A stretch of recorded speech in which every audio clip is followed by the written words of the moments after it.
Assalamualaikum warahmatullahi wabarakatuh. Kami dari kelompok 9 ingin mempresentasikan hasil PowerPoint kami yang berjudul Maqasid Syariah, yang dimana beranggotakan Salsabila Dia Al-Riye NIM 159, Makfira Akmarini NIM 189, dan Muhammad Baharudin Yusuf NIM 194. Pembahasan yang pertama yaitu mengenai pengertian maqasid syariah. Maqasid syariah terdiri dari dua kata, yaitu maqasid dan syariah. Maqasid merupakan bentuk jamak dari maksud yang berarti maksud dan tujuan. Sedangkan syariah di sini memiliki arti sebagai hukum-hukum Allah yang ditetapkan untuk manusia agar dipedomani untuk mencapai kebahagiaan hidup di dunia dan di akhirat.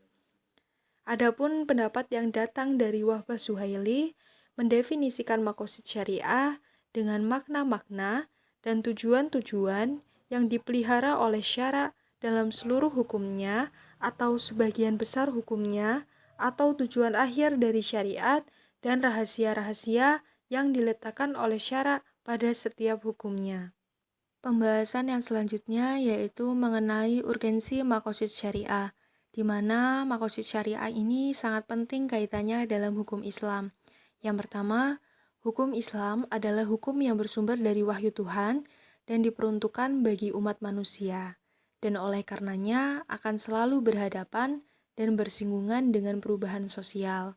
Adanya dua sumber hukum utama dalam Islam, yaitu Al-Quran dan Sunnah yang turun beberapa abad sebelumnya, seharusnya dapat beradaptasi dengan perubahan sosial itu, salah satunya melalui maqasid syariah. Yang kedua, dilihat dari aspek historis, sesungguhnya perhatian terhadap teori maqasid syariah ini telah dilakukan sebelumnya oleh Rasulullah SAW, kemudian para sahabat dan generasi mujtahid sesudahnya. Dan yang terakhir, pengetahuan tentang maqasid syariah ini merupakan kunci keberhasilan mujtahid dalam ijtihadnya, di mana landasan hukum itulah yang menangani setiap persoalan dalam bermuamalah antar sesama manusia. Sesuai dengan pendapat yang disampaikan oleh Abdul Wahab Khalaf, seorang pakar usul fikih, yang menyatakan bahwa nas-nas syariah itu tidak dapat dipahami secara benar kecuali oleh seseorang yang mengetahui maqasid syariah atau tujuan hukumnya. Pendapat ini juga sejalan dengan salah seorang pakar fikih lainnya, yaitu Wahbah Zuhaili, yang mengatakan bahwa pengetahuan tentang maqasid syariah merupakan persoalan daruri atau urgent bagi mujtahid ketika akan memahami nas atau membuat istinbat hukum, dan bagi orang lain dalam rangka mengetahui rahasia-rahasia syariah. Kemudian, apa yang menjadi tujuan dari hukum itu? Menurut Asy-Syatibi dalam kitabnya Al-Muwafaqat fi Ushul Asy-Syariah, sesungguhnya syariat itu ditetapkan tidak lain untuk kemaslahatan manusia di dunia dan di akhirat. Dari pendapat tersebut, kita dapat menyimpulkan pada dasarnya syariat ini bertujuan untuk menyampaikannya pada kebaikan atau maslahah, peradaban yang mulia, terutama karena dakwah Islam sendiri merupakan rahmat bagi semua manusia. Dan kemudian maslahat secara umum dapat dicapai dengan dua cara. Yang pertama, mewujudkan manfaat dan kebaikan bagi manusia, atau yang disebut dengan istilah jalbul manafi. Dan yang kedua, menghindari atau mencegah kerusakan dan keburukan, atau yang sering diistilahkan dengan darul mafasid. 5 bentuk maqasid syariah menurut Asy-Syatibi, Kulliyat Al-Khamsah. Yang pertama, hifz al-din, melindungi agama. Memeluk suatu agama merupakan fitrah dan naluri insan yang tidak bisa diingkari dan sangat dibutuhkan umat manusia. Untuk kebutuhan tersebut, Allah mensyariatkan agama yang wajib dipelihara setiap orang, baik yang berkaitan dengan akidah, ibadah maupun muamalah.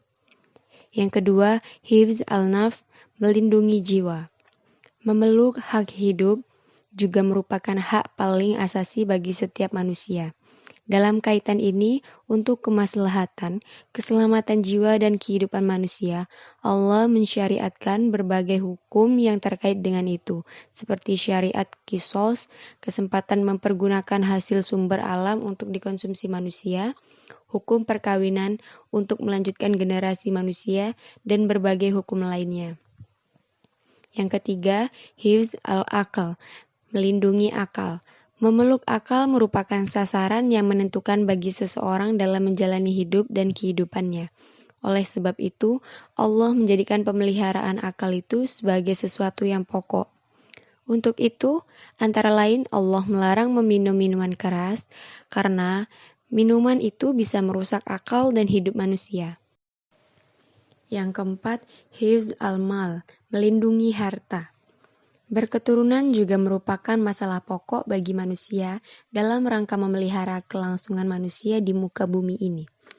Untuk memelihara dan melanjutkan keturunan tersebut, Allah mensyariatkan nikah dengan segala hak dan kewajiban yang diakibatkannya. Yang kelima, hifz al-nasl, melindungi keturunan. Manusia tidak bisa tanpa harta.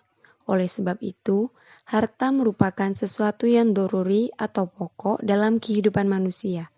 Untuk mendapatkannya, Allah mensyariatkan berbagai ketentuan dan untuk memelihara harta seseorang.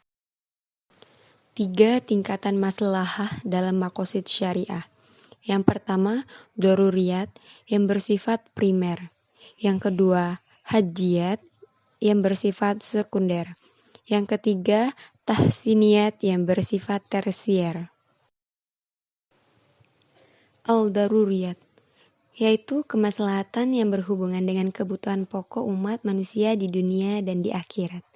Tujuan yang bersifat daruriyah adalah suatu tujuan yang harus ada atau disebut dengan kebutuhan primer.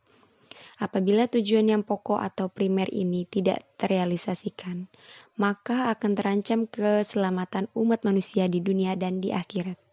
Contohnya, menjaga agama dengan merealisasikan dan melaksanakan segala kewajibannya seperti sholat 5 waktu dan puasa saat bulan Ramadan. Al-hajiyat yaitu kemaslahatan yang bersifat sekunder yang diperlukan oleh manusia untuk mempermudah dalam kehidupan dan menghilangkan kesulitan maupun kesempitan. Jika tidak ada, akan terjadi kesulitan dan kesempitan yang implikasinya tidak sampai merusak kehidupan. Contohnya berbagai rukhsah dalam ibadah, pembolehan salam dan istisna dalam muamalat, syariat talak, prinsip pembatalan hudud karena subhat, dan kewajiban diat atas keluarga pembunuh karena tidak sengaja sebagai pengganti qisas. Selanjutnya yaitu al-tahsiniyat. Al-tahsiniyat yaitu kemaslahatan yang bersifat tersier, yaitu maslahat yang merupakan tuntutan muru'ah atau moral dan itu dimaksudkan untuk kebaikan dan kemuliaan. Jika ia tidak ada, maka tidak sampai merusak ataupun menyulitkan kehidupan manusia. Contohnya, menggunakan alat transportasi, memakan makanan yang bergizi, dan memakai pakaian yang bagus serta wangi. Mungkin seperti itu hasil pemaparan yang kami paparkan dari kelompok 9. Apabila ada kekurangan, kami mohon maaf sebesar-besarnya. Sekian dan terima kasih. Wassalamualaikum warahmatullahi wabarakatuh.